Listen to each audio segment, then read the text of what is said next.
You are watching David Gant. What's up, called?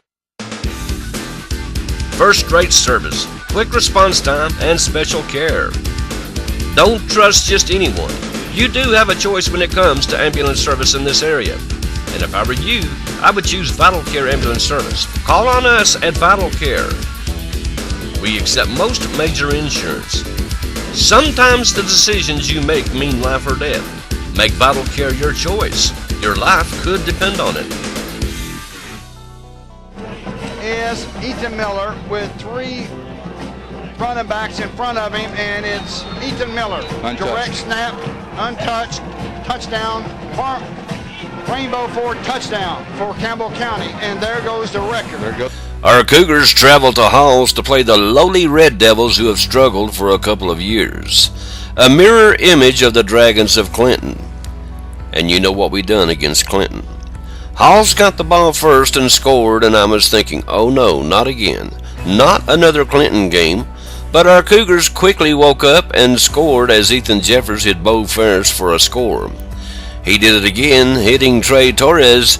They threw 2 more scores to Bo Ferris with Justin Kindred TD catch thrown in there right before the end of the first half. I felt a lot better at that point as we went into the locker room at halftime with a lead of 34-7. That's not all the good news though. Gustavo Rojas was 4 for 5 in point after attempts, and that's a good thing. He was kicking very well. They fumbled, they threw picks, and they had a lot of personal fouls on Hall's side, who was very frustrated throughout the first half, and it showed. At the half, Ethan Jeffers' numbers looked very good. He was 18 for 28 for 201 yards and 5 touchdown passes. He had a lot of passes that were dropped. He had about 5 passes that could have been caught, so his numbers would have looked a whole lot better in the first half. But now coming out of the locker room, our Cougars got the ball, and Bo Ferris set a school record by catching his 4th touchdown pass with the kick good, making it 41-7. From then on, it was just a matter of running out the clock and seeing just how many records would fall in this game. With 8 minutes left in the game, I was wondering if we would try to set a new school record for scoring, as we only needed 3 points, and Ethan Miller set another school record as he ran it in for another score from 2 yards out with the extra point good, making the new school record and the new score 55-14 in favor of the Cougars. It was a record-setting night for the Cougars, who won, by the way, 55-20. They set a new school record in scoring with 55 points. Ethan Jeffers set a new school record with 7 touchdown passes. Bo Ferris set a new school record with 5 touchdown receptions, and Gustavo Rojas set a school record with 7 point-after attempts. Ethan Jeffers' overall numbers were like this: 24 for 38 for 297 yards with 7 touchdowns and no interceptions. Bo Ferris was the leader in receptions. He caught 10 passes for 158 yards and 5 touchdowns.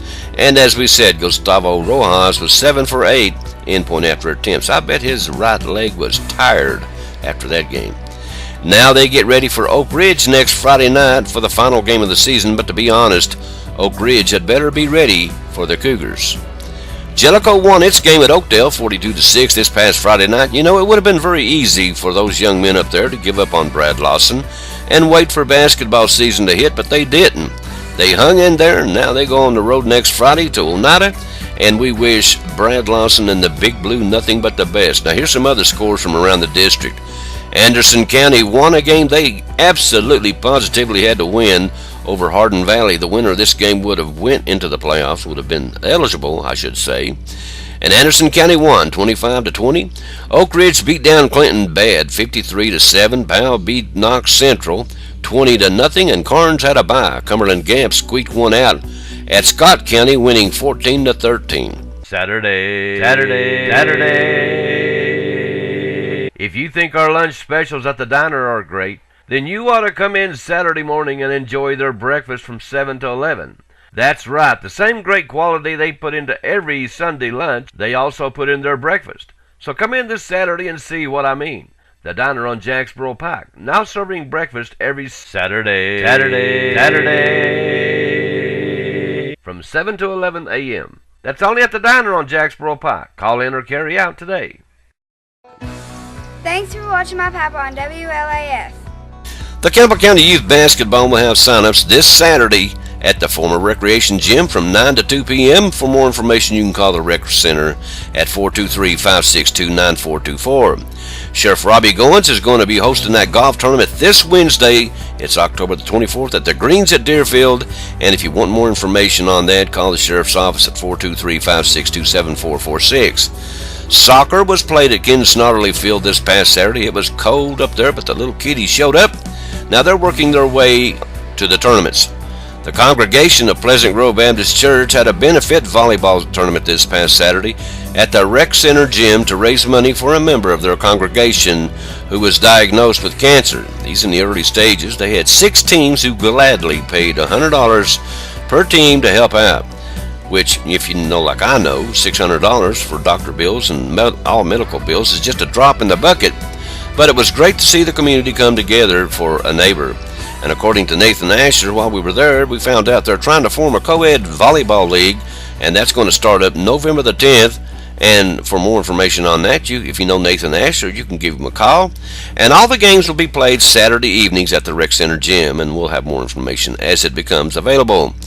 And before we go, I want to congratulate my grandson, Hunter Cooper, who plays on the Clinton Hopper football team, on winning their playoff game this past Saturday, 28-6 over Scott County, to advance to the championship game, which will be played at La Follette Middle School this coming Saturday. And guess who the announcer is up there? That's right, it's Papa. And I have the great honor of announcing my grandson, number 30, Hunter Graham Cooper, this Saturday as he plays in the championship game with his teammates. And, of course, all the young men on all the teams up there this Saturday.